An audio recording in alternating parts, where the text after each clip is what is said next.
Yuga Narinam संकीर्तन की। श्रील प्रभुपाद महाराज की। भक्ति सिद्धांत सरस्वती गोस्वामी महाराज की। गौर किशोरदास बाबाजी महाराज की। भक्ति विनोद ठाकुर की। जगन्नाथ दास बाबाजी महाराज की। श्री रूप सनातन भट्ट रघुनाथ श्री जीव गोपाल भट्टदास रघुनाथ सदगोस्वामी फ्लोगण की। नामाचार्य श्री हरिदास ठाकुर की। श्री श्री राजा गिरधारी भगवान की। जगन्नाथ बलदेव सुभद्रा महारानी की। अनंत कोटि वैष्णव वृंद की। निताय गौर प्रेमानंदे। ओम नमो भगवते वासुदेवाय।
Amen.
हरे कृष्ण।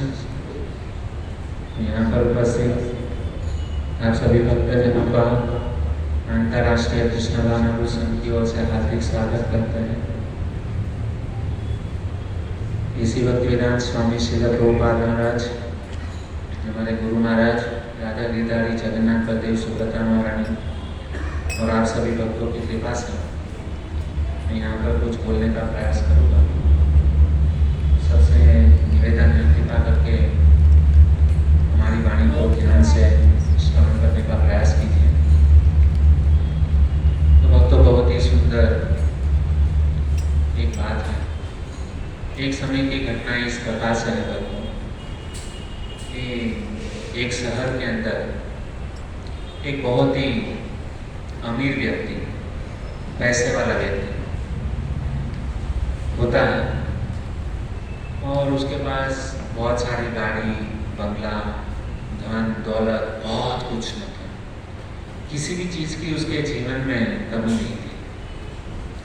तो ये जो अमीर व्यक्ति जो है ना, एक दिन की बात है, उसके पास तो गाड़ी की तो कोई कमी नहीं थी। सबसे महंगे वाली जो गाड़ी थी जो थी ना, मर्सिडीज गाड़ी में बैठ करके वो प्रवास कर रहा है। तो प्राय हम देखते हैं कि आजकल बहुत सारी नई गाड़ी के अंदर बहुत सारी म्यूजिक सिस्टम और वो सब होता है गाड़ी के अंदर। तो उसका म्यूजिक सिस्टम चालू था और वो आराम से बैठ करके गाड़ी के अंदर वो मतलब सुन रहा था म्यूजिक। तो उसमें म्यूजिक सुनते सुनते एक प्रवचन चालू हो गया। अभी वो गाड़ी में बैठा है, ड्राइवर गाड़ी चला रहा है, ये उसके बाजू में बैठा है और बैठे बैठे एक साधु संत महात्मा का कुछ प्रवचन सुनने में आया गाड़ी के अंदर। और वो साधु संत महात्मा बता रहे थे कि देखो, एक ना एक दिन सबको मरना है। प्राय हम यहाँ पर यही बताते हैं कि एक ना एक दिन सबको मरना है, सबको पता है ये जो बात है। और जब भी व्यक्ति मरता है ना, तो साथ में कुछ लेकर के नहीं जाता, चाहे आपके पास में कितना भी धन दौलत संपत्ति क्यों हो, सब कुछ आपको यहाँ पर ही छोड़ के जाना है। और ये जो दुनिया जो है ना, ये संसार माया है, आपको उसको छोड़ना पड़ेगा। तो ऐसा मतलब संत महात्मा और बता रहे थे कि मरने से पहले ऐसा कुछ कार्य करके जाओ, सत्कर्म करके जाओ, और जो जीते जी किया हुआ सत्कर्म जो है ना, वही आपके साथ में आने वाला है। यह धन संपत्ति तो यहाँ पर ही छोड़ के जाना है। तो ऐसा प्रवचन उसने क्या किया, सुना। और ये तो अमीर व्यक्ति था, उसने सोचा, उसने मन के अंदर निश्चय करके लिया, बहुत पैसा था उसके पास। क्या निश्चय किया उसने कि ये जो साधु संत महात्मा मुझे बता रहे ना, उसकी बातों को मैं झूठा साबित करके दूंगा। उसने क्या बोला कि मेरे पास इतना धन संपत्ति है ना, मरने के बाद में ये सारा धन संपत्ति पैसा जो है ना, मैं अपने साथ में ऊपर लेकर के जाऊंगा, ऐसी व्यवस्था में जीते जी करूंगा। किसने सोचा? और प्राय हम देखते हैं कि जितना जिसके पास में पैसा ज्यादा होता है ना, तो पैसे की गर्मी बहुत होती है, अहंकार भी उसको ज्यादा होता है अपने धन संपत्ति का। और इसको तो अपने धन संपत्ति का बहुत अहंकार था, और इसने नक्की किया, ये साधु संत महात्मा जो बोल रहा है ना, उसकी बात को मैं झूठा साबित कर दिया। अभी वो बैठे बैठे प्लान सोचने लगा कि क्या करूं, और उसकी बहुत सारी मतलब फैक्ट्री थी, इंडस्ट्री थी, और उसकी इंडस्ट्री में कम से कम 10,000 लोग जो है ना उसके फैक्ट्री में काम करते थे, इंडस्ट्री के अंदर। और उसने वहां पे जैसे ही वो फैक्ट्री में पहुंचा, उसने एक अनाउंसमेंट किया, सभी वर्कर लोग वहां पे इकट्ठा हो गए, सबको जमा किया, और उसने वहां पर ऐलान किया कि यदि कोई मुझे रास्ता बता दे कि यहां से मैं ऊपर स्वर्ग में धन संपत्ति कैसे ले जा सकता हूं, यदि किसी ने मुझे ये रास्ता बता दिया कि यहाँ से पैसा जो है ना ऊपर लेकर जाने का रास्ता यदि किसी ने मुझे बता दिया ना, तो मैं उस व्यक्ति को 1 करोड़ रुपया दूंगा। क्या? 1 करोड़ रुपया। अभी वहां पे सब लोग तो बेचारे सामान्य आदमी लोग थे, मजदूर थे, और सभी वहां पे जो इकट्ठा हुए थे ना, वो सब लोग सोचने लगे कि आज हमारा सेठ जो है ना वो पागल हो गया है। क्या हो गया है? उसका ऊपर का दिमाग जो है ना गया है कहां से, पता नहीं क्या मतलब उसको भूत चढ़ा है। ऐसा कभी होता है क्या कि यहाँ से मरने के बाद में कोई व्यक्ति पैसा ऊपर लेकर के जा सकता है? लेकिन बोले तो कौन बोले उसके सामने? इतना बड़ा अमीर व्यक्ति यदि कोई बोले तो उसको काम से निकाल दे। इसके लिए किसी ने कुछ नहीं बोला, केवल उन्होंने केवल सेठ की बात को सुना। सब लोग ने बोला ठीक है, हम सोचते हैं, विचार करते हैं, यहाँ से पैसा ऊपर पैसे लेकर के जा सकते हैं। बाद में हुआ क्या कि ये इतना अनाउंसमेंट करके ये जो अमीर व्यक्ति जो था ना अपने घर पर चला गया। रात को सोए लेकिन नींद नहीं आ रही। वापस उसको वही प्रवचन जो गाड़ी में सुना था ना, ये संसार माया रूपी है, आप यहाँ से 1 रुपया भी ऊपर लेकर के नहीं जा सकते, अच्छे कर्म करो, है ना। लेकिन वही बात उनके दिमाग में घूमती रही, क्या करो, चैन नहीं आ रहा। ऐसा करते करते 1 दिन 2 दिन 3 दिन बीता, किसी ने कुछ सॉल्यूशन दिया नहीं। अभी ऐसा करते करते लेकिन उसको मन में था कि मुझे ये संत महात्मा जिसने बताया उसकी बातों को मुझे झूठा साबित करना है। 1 हफ्ते के बाद में वापस मीटिंग बुलाई। अभी 1 हफ्ते के बाद में जब उसने मीटिंग बुलाई ना, तो अभी वहां पे सबके सामने उसने अनाउंसमेंट किया, यदि मुझे कोई भी व्यक्ति ये बता दे कि यहाँ से पैसा ऊपर कैसे लेकर के जा सकते हैं, यदि किसी ने मुझे इसका उपाय बता दिया तो उसको मैं 5 करोड़ इनाम दूंगा। कितना? 5 करोड़। कीमत बढ़ा दी। अभी हुआ क्या कि धीरे धीरे करके ये बात जो है ना पूरे शहर में फैल गई कि ये अमीर आदमी जो है ना वो क्या करना चाहता है, यहाँ से पैसा ऊपर लेकर के जाना चाहता है, और यदि किसी ने इसका उपाय बता दिया तो उसको 5 करोड़ दिया। सब पूरा शहर मतलब ये मतलब अनाउंसमेंट सबको पता चल गया। अभी हुआ क्या कि उस शहर में एक अनजान व्यक्ति था, तो वो अनजान व्यक्ति जो था ना वो सेठ के पास में आया, मेरे पास एक आइडिया है, मेरे पास एक उपाय है, बताने लगा सेठ को।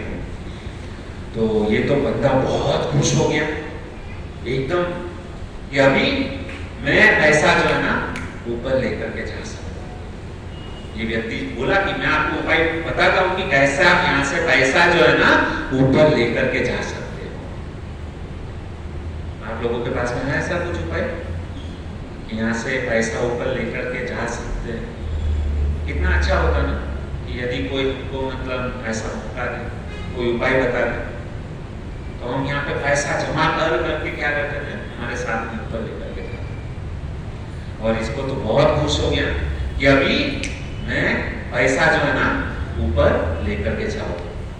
अभी ये जो बंदा जो था ना अनजान व्यक्ति, और उसने सेठ जी को पूछा, सेठ जी को पूछा कि आप कभी अमेरिका गए हो? तो उसने कहा हाँ। तो उस समय वो उसने कहा कि जब भी हम अमेरिका जाते हैं तो सबसे पहले तो क्या करना पड़ता है कि हमको यहाँ का इंडियन करेंसी जो होता है ना, इंडिया का जो पैसा जो होता है ना, वो क्या करना पड़ता है, कन्वर्ट करना पड़ता है। तो अमेरिका में कौन सी करेंसी चलती है, डॉलर। तो उसने कहा कि हाँ, अमेरिका जाने के लिए हमारा जो रुपया जो है ना वो किस में कन्वर्ट होता है, डॉलर, क्योंकि वहाँ की करेंसी है। तो उसने कहा कि बहुत अच्छी बात है, अभी मुझे ये बताओ लंदन गए हो कभी? उसने कहा हाँ लंदन गया हूँ। वहां पे कैसे जाते हो? अरे क्या तुम पागलों जैसे सवाल पूछते हो? अमेरिका में जाने के लिए डॉलर में कन्वर्ट करना पड़ता है पैसा, लंदन में जाने के लिए पाउंड में कन्वर्ट करना पड़ता है पैसा। क्या ऐसी बात है, एक सवाल करते हो मूर्खता जैसे? वो तो एकदम गुस्से में हो गया।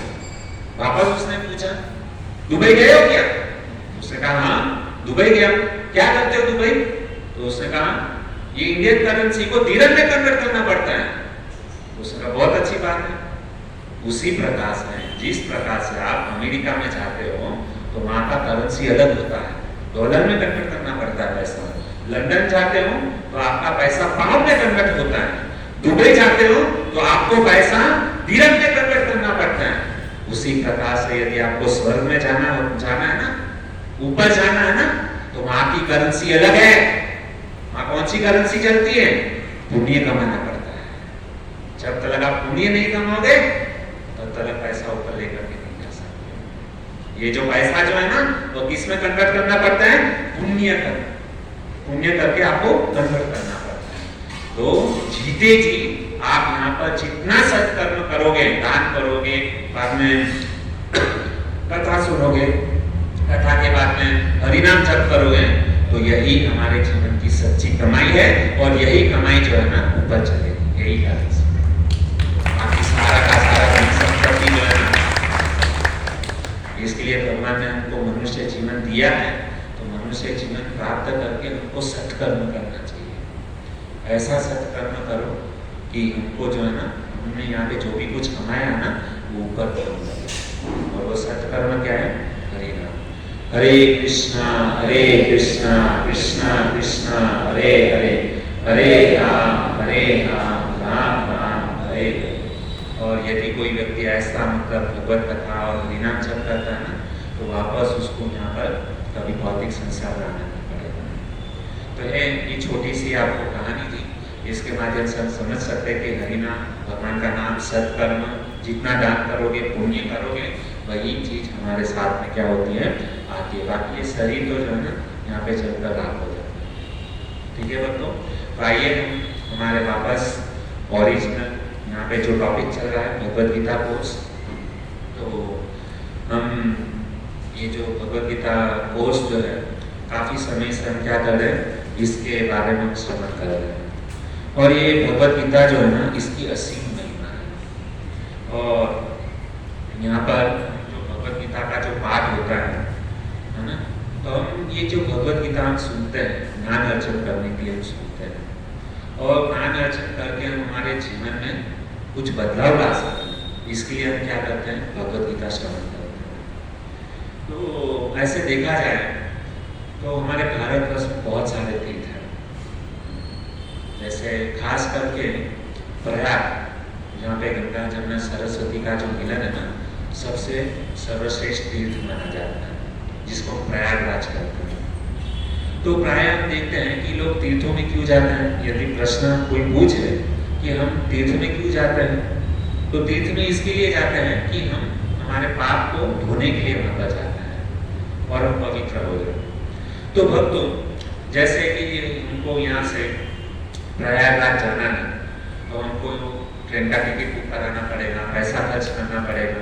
उसके बाद में हम क्या है वहाँ पर जा पाएंगे और वहाँ पे स्नान करेंगे और उसके बाद में हम पवित्र हो सकते हैं। तो भक्तों, हो सकता है कि आपने इतना खर्चा किया, ट्रेन में गए, वहाँ पे इतना संघर्ष करके आपने प्रयागराज में स्नान भी कर दिया, लेकिन हो सकता है कि आपके पाप जो है ना नहीं कटे, संशय करे उसके अंदर।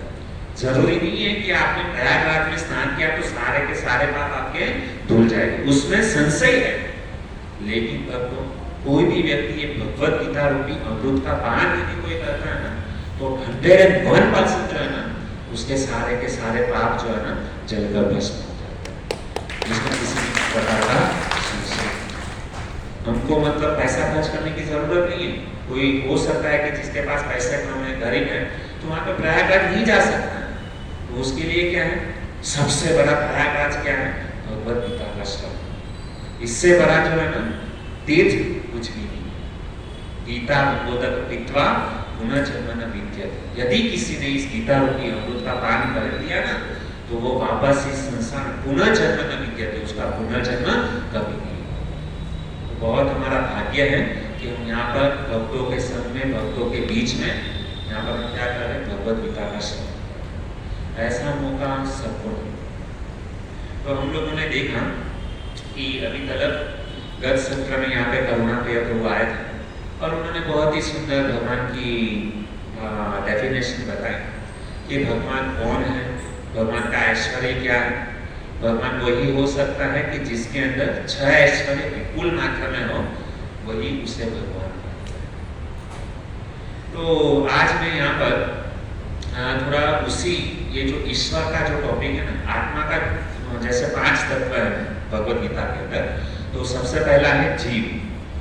जीव यानी आत्मा, जिसके ऊपर हम लोगों ने बहुत सुंदर तरीके से इसके ऊपर चर्चा की। उसके बाद में आता है ईश्वर, उसके बाद में आता है प्रकृति, उसके बाद में आता है प्रकृति काल, है ना, और उसके बाद में आता है कर्म। तो ये 5 विषय वस्तु जो है ना भगवत गीता के अंदर महत्वपूर्ण है। तो हमारा भी ये जो टॉपिक चल रहा है वो ईश्वर के ऊपर है। तो हमारे देश के अंदर जब ब्रिटिश लोग आए, अंग्रेज लोग जब आए ना यहाँ पर, और हम काफी सालों से अंग्रेज लोगों की गुलामी की हम लोगों। तो अंग्रेज लोग जब आए ना, तो हम देखते हैं कि मुसलमान लोग जो होते हैं, यदि उसको पूछा जाए कि आपका भगवान कौन, तो सब लोग एक ही स्वर में एक साथ में कहेंगे अल्लाह। क्या है हमारा भगवान कौन है, अल्लाह। बाद में ये जो अंग्रेज लोग होते हैं, क्रिश्चियन लोग, यदि हम उसको पूछे कि तुम्हारा भगवान कौन, तो सभी लोग एक ही साथ में उच्चारण करेंगे जीसस क्राइस्ट, हमारा क्या है, भगवान है। और बहुत ही दुख भरी बात है, यदि हम हिंदुओं को पूछेंगे कि आपका भगवान कौन, तो सबके दिमाग में अलग अलग भगवान है, क्वेश्चन मार्क है। वो एक साथ में बोल नहीं सकता कि कृष्ण भगवान, संशय है। यदि प्रश्न पूछे कि आपका भगवान कौन, सब लोग बताएंगे, कोई कहेंगे ब्रह्मा, कोई कहेंगे शिव जी, कोई कहेंगे विष्णु, कोई कहे हनुमान, कोई कहेंगे गणपति बापा मौर्य, कोई कहेंगे साईं बाबा, कोई कहेंगे इंद्र देवता, कोई कहेंगे चंद्र देवता, कोई कहेंगे अम्बे माता। सब के अलग अलग क्या होते हैं जवाब है।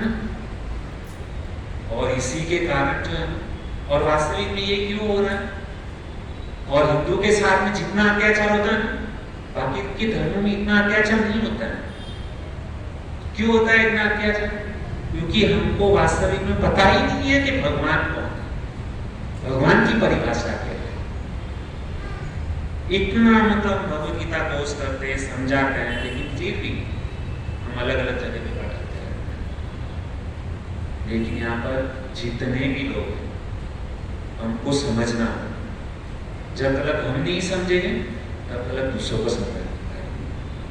केवल आके बैठना है, यहाँ पे जो भी कुछ सिखाया जाता है, एक एक चीज समझने का प्रयास करते हैं। हम करीबन 1 साल से गला फाड़ करके भगवत गीता के बारे में समझा।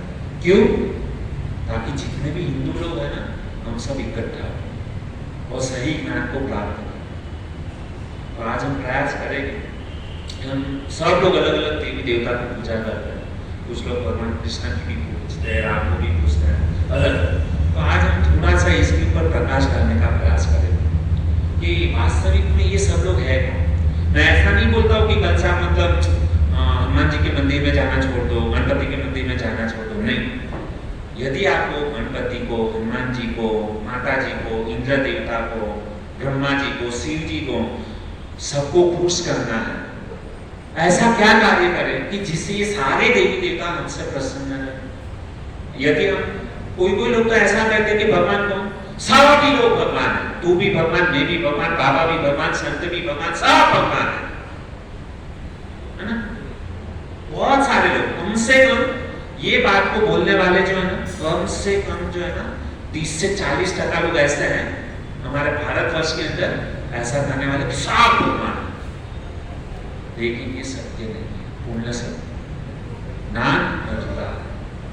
तो कैसे समझे इस बात को?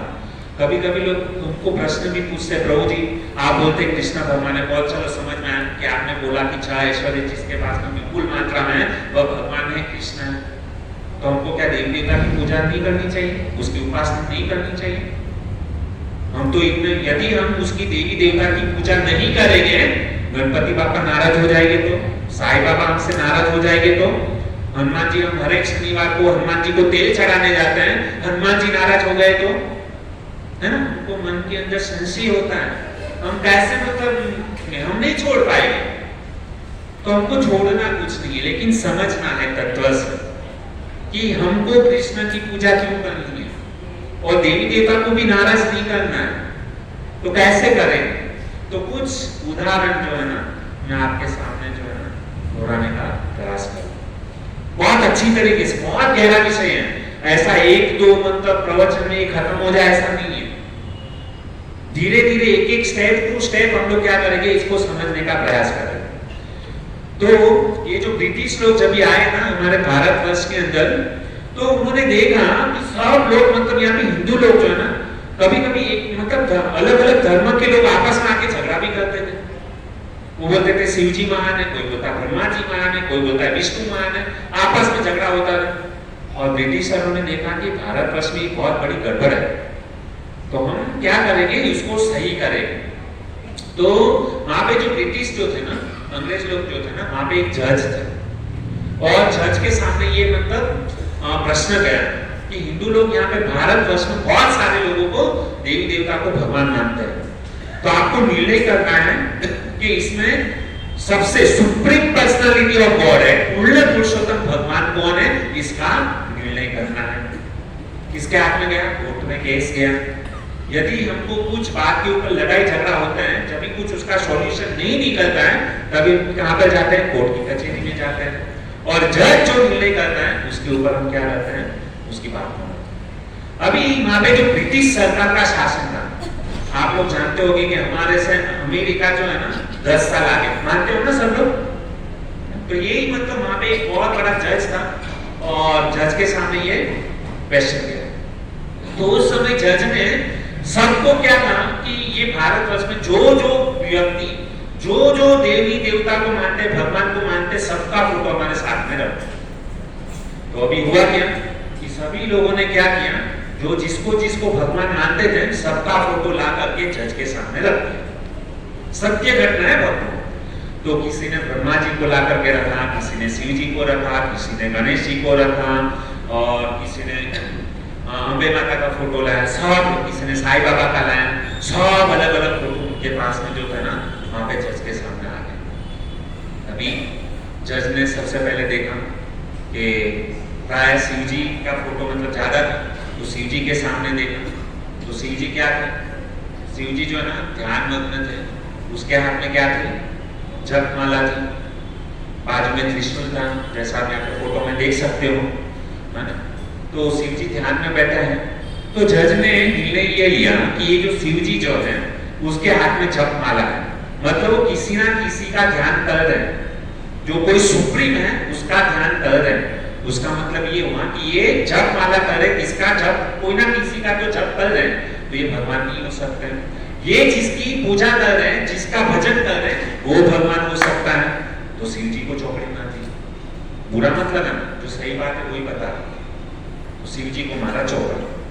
उसके बाद ब्रह्मा जी को देखा। अभी ये जो ब्रह्मा जी जो थे ना, तो उसके हाथ में भी क्या थे, उसके 4 हाथ थे, 4 सर थे और उसके हाथ में भी मतलब क्या थे, शास्त्र थे। एक हाथ में कमल था और एक हाथ में कमंडल था और अलग अलग मतलब वो उस उनके हाथ में ये थे। और ब्रह्मा जी भी क्या थे, ध्यान में बैठे थे। तो वहां पे जज ने निर्णय किया कि ये ब्रह्मा जी भी जो है ना वो किसी का ध्यान कर रहे हैं, और वह जिसका ध्यान कर रहे ना वो भगवान हो सकता है। तो ब्रह्मा जी भी भगवान नहीं है। बाद में गणेश जी और गणपति क्या थे, गणपति के हाथ में भी जो है ना कुछ अस्त्र शस्त्र था, और गणपति भी जो है ना वो एक उसका वाहन क्या है, जुआ। तो जुए के ऊपर बैठे हुए थे। तो उसने देखा कि ये भी जो है ना गणेश जी भी जो है ना उसके हाथ में कुछ अस्त्र शस्त्र है, चूहे के ऊपर है, वाहन के ऊपर कुछ चूहा के ऊपर बैठे हुए हैं, मूषक के ऊपर। तो ये भी भगवान नहीं हो सकते हैं। ऐसे करते करते जो है बाद में कुछ देवी माता थी, है ना। तो देवी के मतलब देवी माता थी, तो वो क्या थी, शेर के ऊपर बैठी थी, उसके हाथ में त्रिशूल था। किसी ना किसी जिसका भी फोटो देखा ना 33 कोटि देवी देवता है, सबके हाथ में कुछ ना कुछ अस्त्र था। इंद्र के हाथ में वज्र था, सब ना किसी के हाथ में अस्त्र शस्त्र था, वो ध्यान में बैठा हुआ था। तो उसने देखा कि सब के सब जो है ना वो, और चेहरे के ऊपर थोड़ी उदासीनता भी थी। वो सब कोई ना कोई जो है ना मतलब किसी का ध्यान कर रहा है, कोई जप कर रहा है। तो उसने सोचा कि ये जिसका मतलब ये सुप्रीम पर्सनालिटी तो नहीं हो सकता। बाद में उन्होंने क्या देखा, कृष्ण का फोटो देखा। अभी कृष्ण क्या कर रहे थे, जब भी उसने कृष्ण का फोटो देखा ना तो कृष्ण हाथ में बंसी बजाए क्या हुए, खड़े हुए हैं, और बहुत ही सुंदर मतलब विदाउट एनी टेंशन, जैसा आप फोटो में देख सकते हो, है ना। ना कुछ अस्त्र है ना कोई शस्त्र है, और एकदम प्रसन्नचित चेहरा है, और हाथ में केवल क्या है, बंसुरी है ना, हथियार कुछ भी नहीं है। और उस समय मतलब वो जज जो था ना उसने निर्णय किया कि ये जो लड़का जो है ना वो, उसको कुछ टेंशन नहीं है, उसने किसी को भी अपने साथ में नहीं रखा है, केवल बंसी बजा रहा है, ना अस्त्र है ना शस्त्र है, कुछ भी नहीं, ना कोई वाहन है, एकदम बिंदास है, और छोटा सा बालक है। तो ये व्यक्ति जो है ना वो क्या हो सकता है, भगवान हो सकता है। सुप्रीम पर्सनालिटी ऑफ गॉड है, पुण्य पुरुषोत्तम भगवान यदि कोई है तो उस जज ने, ब्रिटिशर था, उसने साबित किया कि ये लड़का जो है क्या है, भगवान है। कृष्ण जो है ना वह क्या है, भगवान। सोचो, ब्रिटिश जो थे ना उसने यह साबित किया कि भगवान जो है ना कृष्ण, ठीक है। तो उसी प्रकार से एक घटना ऐसी आती है कि हम हमारे भारतवर्ष में सरस्वती नदी के किनारे के तट के ऊपर सारे भारतवर्ष के अंदर जितने भी ऋषि मुनि जो थे ना वो एक विश्व शांति यज्ञ करने के लिए वहां पर प्रकट हुए, और उन्होंने एक विश्व शांति यज्ञ किया। तो वहां पे जब विश्व शांति यज्ञ किया ना तो उस समय क्या हुआ कि सारे साधु संत महात्मा हुए, उन्होंने यज्ञ समाप्त हुआ। और ऐसा करते हैं कि यज्ञ समाप्ति के बाद में उसका फल जो है ना किसी को अर्पण करना होगा। तो वहां पे एक प्रश्न उठा कि ये यज्ञ की आहुति है ना हम किसको समर्पित करें। तो वहां पे संत महात्मा जो थे ना, किसी ने कहा कि ब्रह्मा जी को ये आहुति जो है ना वो ब्रह्मा जी को क्या करनी चाहिए, देनी चाहिए। तो किसी ने कहा कि शिव जी को देनी चाहिए, किसी ने कहा विष्णु को देनी चाहिए। तो सब लोग सोचने लगे ब्रह्मा जी को क्यों दें, यज्ञ की आहुति, यज्ञ का फल ब्रह्मा जी को क्यों दें। तो वहां पे जो जिसने ब्रह्मा जी को कहा था उसने कहा, उस व्यक्ति ने कहा कि ब्रह्मा जी जो है ना उसने सारे पृथ्वी का क्या किया, सर्जन किया, और यदि ब्रह्मा जी ने सर्जन नहीं किया होगा तो हम यहाँ पे यज्ञ नहीं कर पाते थे, इसके लिए ब्रह्मा जी को देना चाहिए। बाद में दूसरे कोई किसी ने कहा कि शिव जी को देना चाहिए। शिव जी को क्यों देना चाहिए, यदि हम यज्ञ की आहुति शिव जी को यदि नहीं देंगे ना तो शिव जी तीसरा नेत्र खोल देंगे और सारे ब्रह्मांड का क्या कर देंगे, विनाश कर देंगे, इसके लिए शिव जी को देना चाहिए। तो किसी ने कहा कि विष्णु को देना चाहिए। क्यों विष्णु को देना चाहिए, क्योंकि विष्णु जो है ना वह क्या करते हैं, सभी जीवों का पालन करते हैं। बहुत बड़ा प्रश्न उठा, कोई शिव जी को बोल रहा है, कोई ब्रह्मा जी को कह रहा है और कोई विष्णु को कह रहा है, तो यज्ञ की आहुति किसको दे। तो यहाँ पर वो वहां पे हमारी तरह झगड़ा नहीं किया उन्होंने वहां पे जो साधु संतों की वहां पे जमात लगी हुई थी, सभी संतों ने निर्णय किया कि हम सभी में सर्वश्रेष्ठ यदि कोई संत है तो वो भृगु ऋषि है। कौन है, भृगु ऋषि। तो उन्होंने क्या किया कि भृगु ऋषि को कहा कि तुमको यह परीक्षा जो है ना उनको भगवान का लेने के लिए उनको जाना है। भृगु ऋषि जो है ना बहुत बुद्धिमान थे। तो भृगु ऋषि ने कहा कि मैं ब्रह्मा शिव जी और विष्णु की परीक्षा कैसे लूं? उन्होंने कहा वो आप देखो। तो भृगु ऋषि ने एक प्रश्न पत्र जो है ना वो बनाया और प्रश्न जो पत्र बनाया ना उसके अंदर उन्होंने लिखा कि जो भी प्राय हम सबको ज्यादा से ज्यादा क्या हो जाता है, क्रोध आ जाता है, तो मैं परीक्षा लेने जाऊंगा ब्रह्मा विष्णु और महेश की, और मैं परीक्षा इस प्रकार से लूंगा कि मैं देखता हूँ कि इसमें से किसको ज्यादा गुस्सा आता है। यदि किसको ज्यादा गुस्सा आता है तो वो भगवान नहीं है, और किसी को जरा भी गुस्सा नहीं आता है ना तो वो भगवान हो सकता है। तो भृगु ऋषि जो है ना वो बहुत पावरफुल थे, शक्तिशाली थे।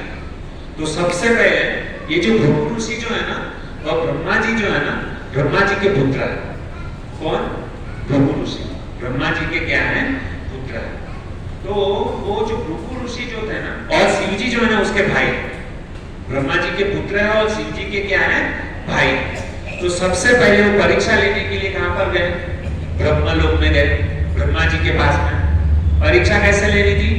कि टेस्ट करना था कि इसको गुस्सा आता है कि नहीं आता है। तो ब्रह्मा जी के पास में गए। अभी ब्रह्मा जी तो उसके पिता हैं। यदि पुत्र जब पिताजी के पास में काफी समय के बाद में जाता है तो क्या करता है? उसको प्रणाम करता है, उसका आशीर्वाद लेता है। आज भी हम देखते हैं गांव में, मतलब साल में 1 या 2-3 बार जब भी जाते हैं तो हमारे पिताजी हमारे दादाजी जो रहते हैं उसको क्या करते हैं? प्रणाम करते हैं, उसका आशीर्वाद लेते हैं। तो यहाँ पर भृगु ऋषि ने क्या किया? उनको तो परीक्षा लेनी थी, हमेशा उसको ब्रह्मा जी को प्रणाम करते थे, आशीर्वाद लेते थे। लेकिन इस बार उन्होंने क्या किया? ना प्रणाम किया ना कुछ, ऐसे ही ब्रह्मा जी के सामने, पिता के सामने जाके ऐसे खड़े हो गए, लकड़ी की तरह ही। ब्रह्मा जी ने देखा कि हमारा लड़का हमारे पास में आया है, ना हमको कुछ प्रणाम किया, ना हरे कृष्ण बोला, कुछ भी नहीं, और ऐसे मतलब गंदे की माफी के एकदम खड़ा है। लेकिन ब्रह्मा जी को क्रोध तो आ गया, मन ही मन, प्रकट नहीं किया, लेकिन मन ही मन उनको क्या आ गया? अपने पुत्र के प्रति गुस्सा आ गया कि ये भृगु मेरे पास में आया है, ना मुझे प्रणाम कर रहा है, ना आदर दे रहा है, ना सम्मान दे रहा है। एकदम मतलब क्रोधित हो गए। लेकिन गुस्सा जो है ना वो पिघल गया, उसने बाहर प्रकट नहीं किया। लेकिन उसी समय भृगु ऋषि जो थे ना वो तो एकदम अंतर्यामी थे, उनको पता चल गया कि ब्रह्मा जी को क्या है? गुस्सा आया, तो ब्रह्मा जी भगवान नहीं हो सकते। अभी उसने क्या किया? कहां पर गए? कैलाश, शिव जी के पास में गए। अभी थोड़ा धीरे धीरे प्रश्न जो है ना वो हार करते जा रहे, और वहां पे शिव जी के पास में जब कैलाश में जब शिव जी के पास में जब गए ना तो उस समय शिव जी क्या कर रहे थे? अपनी पत्नी पार्वती को गोद में बिठा करके भागवत कथा कर रहे थे। और उसी समय भृगु ऋषि मुनि वहां पर गए, और भृगु ऋषि ने जैसे ही देखा कि शिव जी जो है ना क्या कर रहे? अपनी पत्नी को गोद में बिठा करके क्या कर रहे? कथा कर रहे। और उसी समय शिव जी के भाई लगते हैं, और वहां पर तो उन्होंने क्या किया? सीधा भृगु ऋषि ने मतलब शिव जी को कहा कि तुमको इतना भी शर्म नहीं है, यहाँ पे सब संत महात्मा सब कथा सुनने के लिए बैठे हैं और तुम अपनी पत्नी को गोद में बिठा करके कथा कहते हो।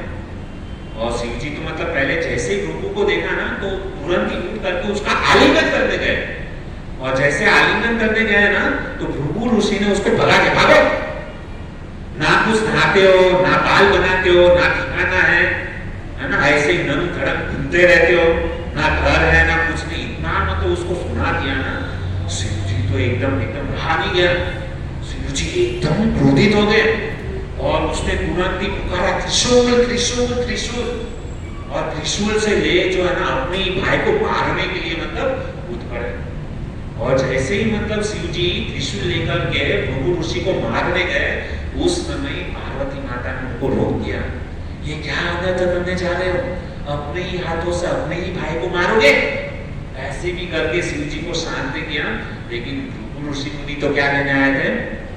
परीक्षा लेने आए थे। हमारे गुरु महाराज राधा गोस्वामी महाराज बहुत ही सुंदर बताते हैं कि ये यदि पार्वती माता ने यदि शिव जी को रोका नहीं होता था ना तो वहां पर भृगु ऋषि जो है ना वो सरस्वती नदी के तट के ऊपर उनकी लाश था।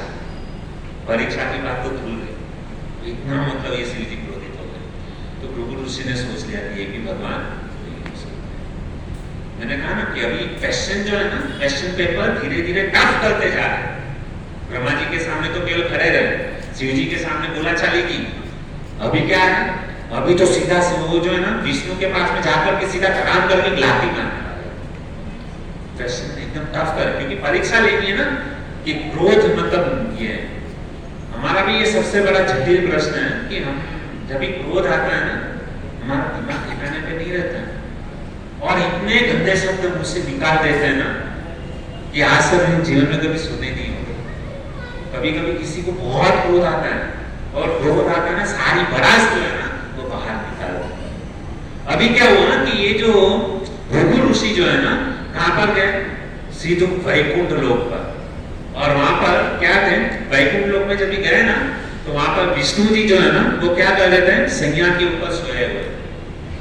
और विष्णु जो है ना शेष नाग के ऊपर क्या करते हैं, सोते हैं, जैसा आप यहाँ पर देख सकते हैं। और वहां पर लक्ष्मी जी क्या करती है, उनके चरण प्रक्षालन करती है। लक्ष्मी जी उनका क्या करती है, पांव दबाती है। और एकदम सोए हुए थे। और यहाँ पे भृगु ऋषि ने क्या किया, प्रश्न पेपर जो है ना एकदम कठिन कर दिया। परीक्षा लेनी है ना। अभी क्या किया, वहां पे वैकुंठ लोक में जा करके भृगु ऋषि ने सीधा अपना पांव जो है ना भगवान विष्णु की छाती के ऊपर धड़ाम करके क्या किया। और जैसा ही भृगु ऋषि ने अपना पांव जो है ना ये विष्णु की छाती के ऊपर मारा ना, विष्णु तो आए और बाद में की आंखें खुली और आंखें खोल करके सीधा उसकी जगह पे यदि उनको मारा जाता था ना, तो मतलब उसका जो पांव भी जो है ना खींच करके धड़ाम करके उसको ऐसा घुमाते फेंक देते। लेकिन विष्णु ने कुछ नहीं किया। विष्णु सीधा जागे और सीधा उनके चरणों में साष्टांग दंडवत प्रणाम किया। किसने, विष्णु ने। और दंडवत प्रणाम करते हुए उनको कहते हैं कि मुझे क्षमा करना, मेरी जो छाती जो है ना वो एकदम मतलब कठोर है, पत्थर जैसी मतलब ये है, आपको पाँव में चोट तो नहीं लगेगा। ये विष्णु का स्वरूप। हालांकि भगवान है, चाहे तो उसको मतलब ये कर सकते हैं, लेकिन उसका प्रतिशोध नहीं किया। लेकिन कितनी मतलब, और उस समय मतलब क्या है, उनको मतलब प्रणाम किया, उनका आशीर्वाद, उनको क्षमा मांगी कि भाई मेरे छाती वज्र जैसे कठोर है, तो आपको पाँव में चोट तो नहीं है, करके आपको पाँव में लगा हो, क्षमा। और उसी समय भृगु ऋषि ने निर्णय ले लिया, यदि इन तीनों में से यदि कोई सुप्रीम पर्सनालिटी गॉड है ना, पूर्ण पुरुषोत्तम भगवान यदि कोई है, तो वो कौन है, कृष्ण। विष्णु क्या है, वह पूर्ण पुरुषोत्तम साबित हो गया। इसके लिए भक्तों मैं कहता हूँ, क्योंकि भगवान के अंदर जितनी मतलब नम्रता है ना, जितना उनका दिल मतलब कोमल है ना, इसके लिए हम बोलते हैं ना करुणा सिंधु। हम जब मंगलाचरण करते हैं तभी क्या रहता है, हे कृष्ण करुणा सिंधु दीनबंधु जगत्पते गोपेश गोपिका कांत राधा कांत नमोस्तुते। हे कृष्ण, हम क्या पुकारते, हे कृष्ण करुणा सिंधु। करुणा सिंधु यानी कृष्ण के अंदर क्या है, करुणा के सागर है। जिस प्रकार से समंदर के अंदर केवल पानी ही पानी है, उसी प्रकार से कृष्ण के अंदर क्या है, करुणा के सागर है। भगवान कृष्ण के अंदर, विष्णु के अंदर जितनी करुणा है ना, ये पूरे ब्रह्मांड के अंदर किसी के अंदर इतनी करुणा नहीं। भृगु ऋषि ने लात मार दिया, लेकिन उठ तक उन्होंने माता की बेटा उनको क्या कर रहे हैं, भगवान है। लेकिन वो जानते हैं कि यदि कोई साधु संत महात्मा मेरे द्वार पर आए ना, तो उसको प्रणाम करना चाहिए। अपने आचरित प्रभु हरि सिखाए, आचरण करके सिखा रहे हैं। और उसी समय निर्णय हुआ कि पूर्ण पुरुषोत्तम भगवान कौन है, कृष्ण। तो सबसे पहली पूजा किसकी होनी चाहिए, कृष्ण की होनी चाहिए। और इतना सुनने के बाद भी हमको समझ में नहीं आया। इतना मतलब शास्त्र जो है ना इतना क्लियर बोलता है, लेकिन शास्त्र के ऊपर हमको विश्वास नहीं। कोई बाबा ने बता दिया कि मैं भगवान हूं, तो हम मान लेते अरे ये तो भगवान है। कोई मौनी बाबा है, क्यों मौन धारण किए, अरे ये भगवान है इसके लिए मौन धारण किया। अरे उसको कुछ आता नहीं है, इसके लिए वो मौत धारण करके बैठा हुआ और हम उसको। तो ये जो कहानी जो है, ये जो कथा है, हमको समझने के लिए है कि भगवान कौन है, किसकी पूजा करनी चाहिए। बहुत सुंदर बात, मतलब हमको क्या है, बड़े बड़े जो भी रामायण के अंदर भी हम देखते हैं कि जब भी देवी देवता के ऊपर जब भी दुख आते हैं, है ना, संकट जब भी आता है, तो सारे देवता किसके पास में जाते हैं? मनुष्य तो भगवान के पास में जाते हैं, कृष्ण के पास में जाते हैं, मनुष्य छोड़िए। लेकिन देवी देवता के ऊपर भी जब भी कठिनाई आती है ना, जब भी मुसीबत आती है ना, तो सारे देवी देवता भाग करके जो है ना सीधा विष्णु के पास में जाते हैं। रामायण का प्रसंग आप सबको पता है कि रावण इतना अत्याचारी था कि सारा पूरा जो पृथ्वी जो है ना, वो एकदम उससे तहस नहस हो गया। पृथ्वी पाप से भारी हो गई और पृथ्वी से यह दुख जो है ना पाप सहन नहीं हुआ, और पृथ्वी जो है ना ब्रह्मा जी के पास में जाती है, और बाद में ब्रह्मा जी पृथ्वी और सारे देवी देवता को लेकर के विष्णु की शरण में जाते हैं और प्रार्थना करते हैं कि रावण के अत्याचार से हमारी क्या कीजिए, मदद कीजिए। भगवान के पास में जाते देवी देवता। ये रामायण का प्रसंग मैंने बताया। आप देखते हैं द्वापर युग के अंदर, है ना, द्वापर युग में भगवान श्री कृष्ण जब प्रकट हुए ना, उसके पहले बहुत मतलब पृथ्वी जो है ना पापों से एकदम भारी हो गई थी। तो उस समय भी सारे देवी देवता जो है ना भगवान के पास में शरण लेकर के पुरुष सूक्त नामक स्तुति मतलब क्या करते हैं, ब्रह्मा जी करते हैं। तो उनको पता चलना चाहिए कि देवी देवता के ऊपर भी जब मुसीबत आती है ना, तो किसकी शरण में जाते हैं? कृष्ण की शरण में जाते हैं। इतिहास उसके बाद में हम घटना देखते हैं शिव जी। प्राय शिव जी को बहुत लोग मतलब क्या करते हैं, ज्यादा पूजा मतलब मानते हैं। तो ये जो शिव जी जो है ना, तो एक समय की घटना इस प्रकार से वृकासुर नाम का एक असुर हुआ था, है ना, जिसको हम भस्मासुर के नाम से जानते हैं। अभी यहाँ से तो आपको ये जो जब भी हम कथा सुनते हैं ना, तो एकदम मन के अंदर डाउट क्लियर हो जाएगा कि जब भी ये जो वृकासुर जो था ना, वो सबसे पहले मतलब अमर बनना चाहता था। तो नारद मुनि के पास में गया कि मुझे कुछ ऐसा उपाय बताओ कि मुझे अमर बनना है, अमर बनना है। तो नारद जी ने, और प्राय जितने भी असुर लोग जो है ना, वो नारद मुनि से बहुत प्रेम करते हैं। तो नारद मुनि ने उनको कहा कि यदि आपको अमर बनना है ना, तो आप शिव जी की आराधना करो। तो उन्होंने क्या किया कि शिव जी की आराधना करना चालू किया। ओम नमः शिवाय, ओम नमः शिवाय, ओम नमः शिवाय। उन्होंने क्या किया? ओम नमः शिवाय का जप करना पड़ा। कई हजारों साल तक उन्होंने क्या किया? शिव जी का ये मंत्र जप किया और उनकी तपस्या की। और जब इतना मतलब तपस्या हुआ ना, उसके बाद में जो है ना शिव जी जो है ना के सामने प्रकट हो गए और शिव जी कहने लगे, मांगोगे, तुम्हारी तपस्या से प्रसन्न हुआ हूं, तुम्हें क्या चाहिए? तो उस समय ये जो वृकासुर जो था ना, उसने शिव जी से मांगा कि मुझे अमर बना दो, मैं अमरता का अवतार चाहता हूँ। तो उस समय शिव जी वृकासुर को कहते हैं कि देखो भैया, मैं भी अमर नहीं हूँ, तो मैं तुमको अमरता का वरदान कैसे दे सकता हूँ? मैं अमरता का वरदान तुमको नहीं दे सकता। ये असुर था, उसने सोचा क्या मांगू? उसने एक उपाय सोचा। क्या उपाय सोचा? उसने शिव जी को कहा कि ठीक है, आप मुझे अमरता का वरदान नहीं दे सकते, दूसरा वरदान मांगो। क्या? मैं जिसके भी सर के ऊपर हाथ रखूं ना, वो क्या हो जाए? भस्म। ऐसा वरदान। यदि और जब भी मृत्यु जब आती तो हिमराज आते ना लेने के लिए, तो मैं क्या करूंगा? मेरी जब मृत्यु आएगी ना, मुझे जो लेने आएगा ना, उसके सर के ऊपर ही हाथ रखूंगा, वो भस्म हो जाएगा। तो मैं हमेशा के लिए क्या हो जाऊंगा? अमर बन जाऊंगा। ऐसे कान नहीं पकड़ाना, उल्टा करके मांगा असुर। ये असुर का स्वभाव है।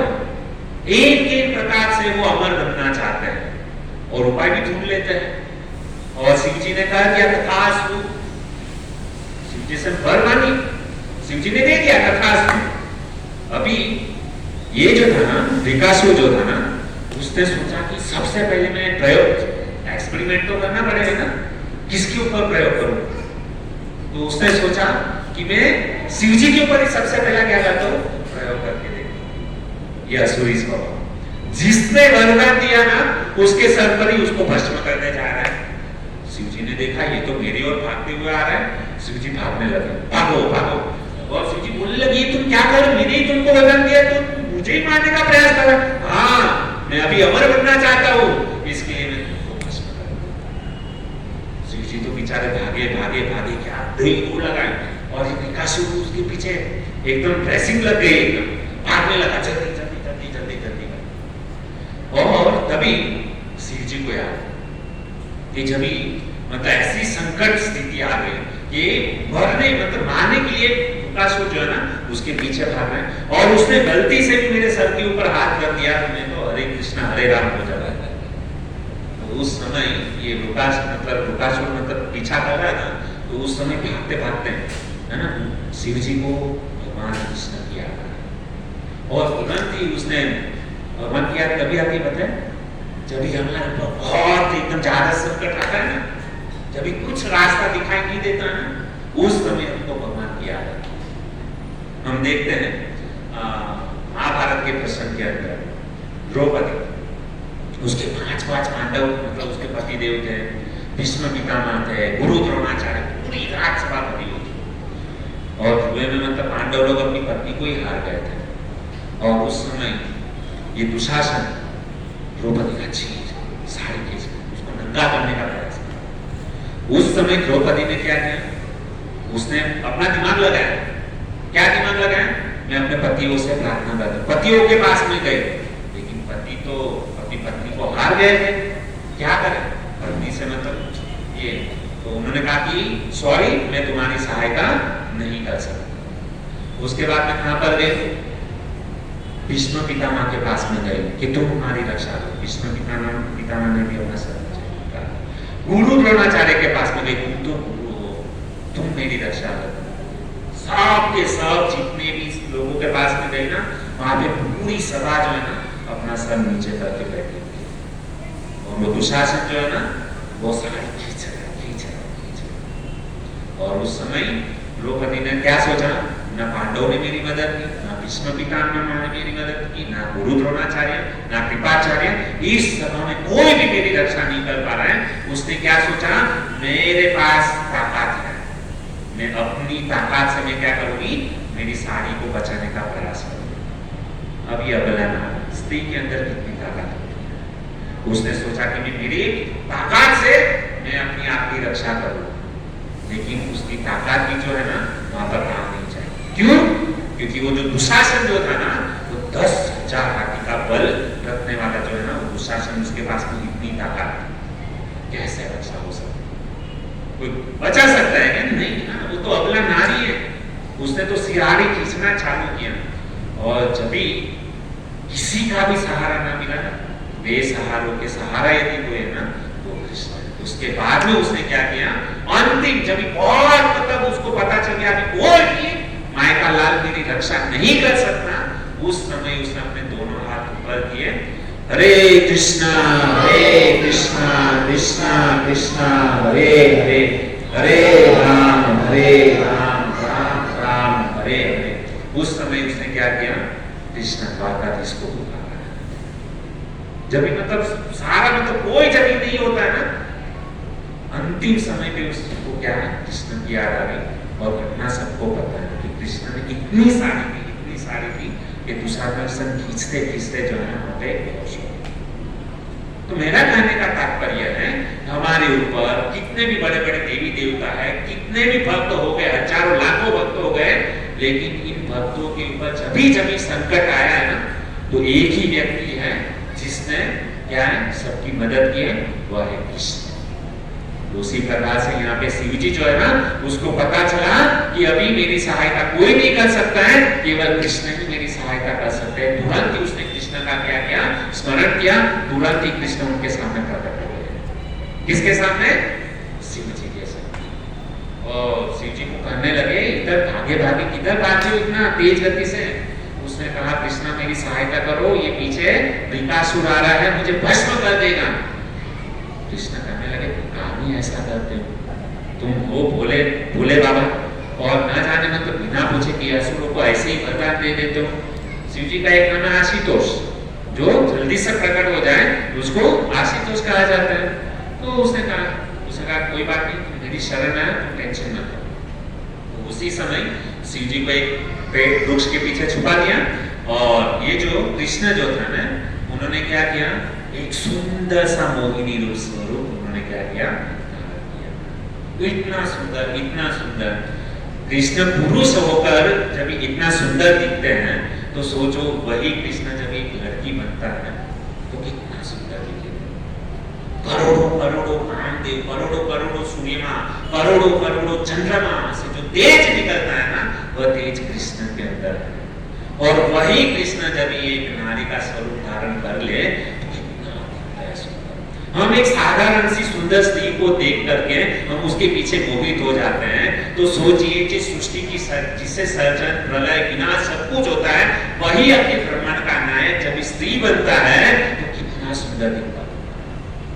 तो भगवान ने क्या किया, सुंदर सा मोहिनी स्वरूप धारण किया, और ये जो कृपासुर जब ये आ रहा था ना, और वही मोहिनी स्वरूप को देख करके जो है ना, वहां पर एकदम स्टेचू बन गया।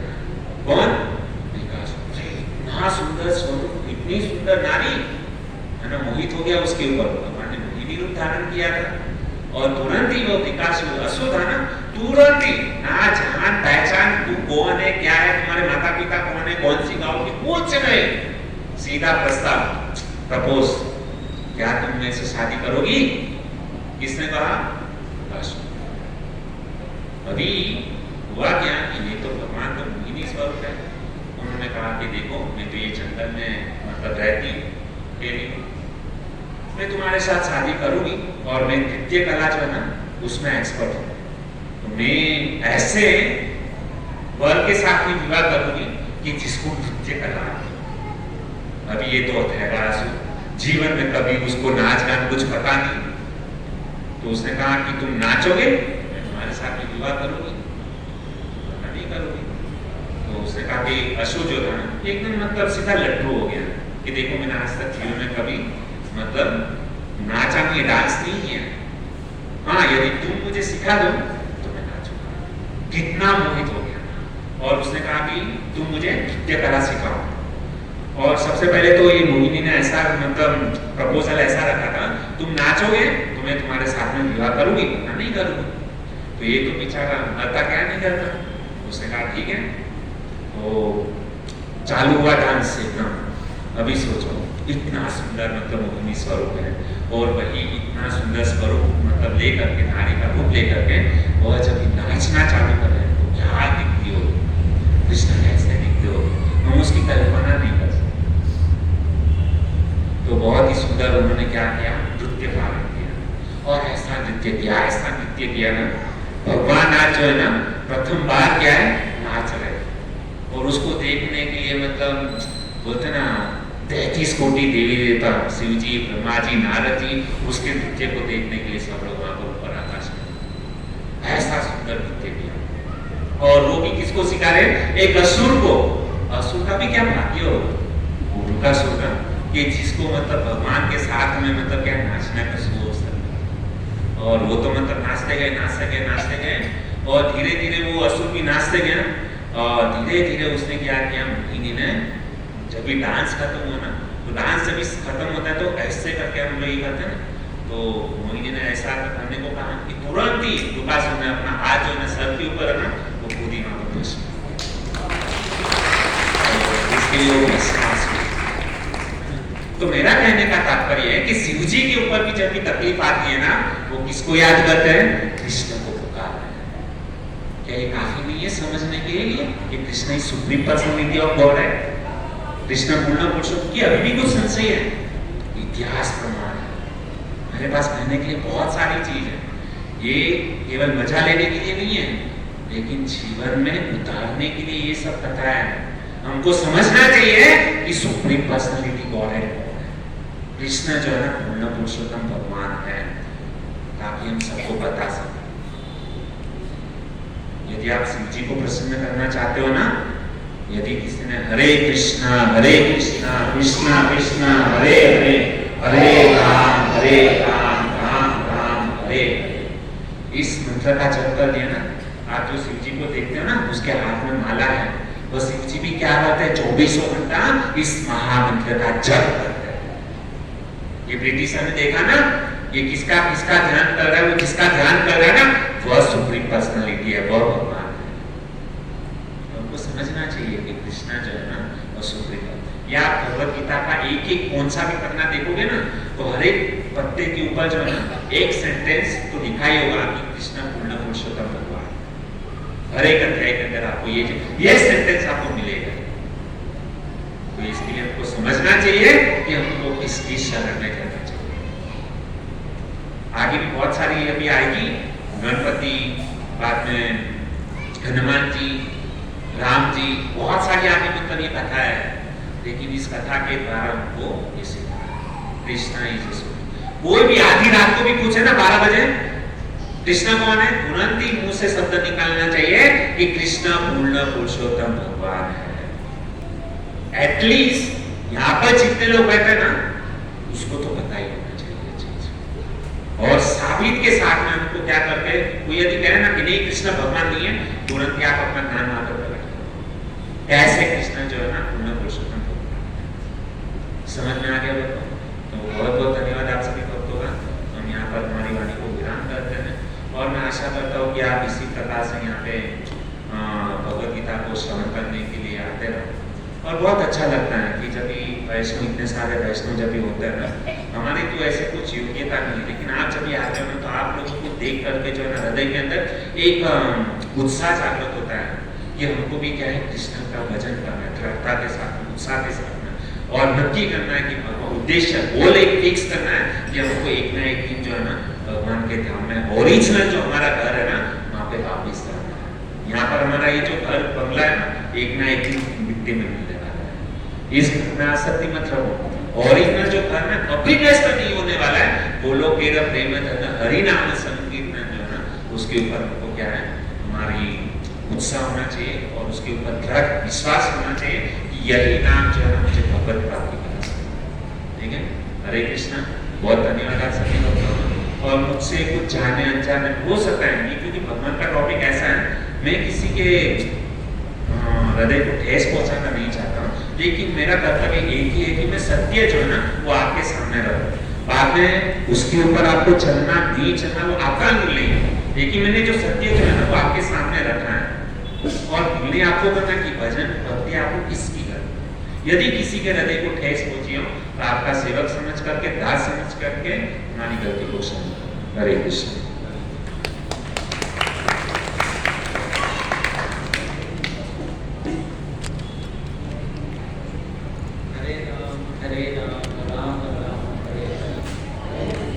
हरे कृष्णा कृष्णा कृष्णा हरे हरे, हरे राम राम राम हरे हरे। तो बहुत ही सुंदर प्रकार से इसमें जीवन कृष्ण प्रभु जी ने हम सबको शुरुआत में बताया कि धन का अभिमान नहीं होना चाहिए। एक बहुत ही सुंदर स्टोरी कहकर हमको समझाया कि धन का अभिमान नहीं होना चाहिए, है ना। धन हम स्वर्ग में नहीं लेके जा सकते, यहाँ का धन हम स्वर्ग में नहीं लेके जा सकते।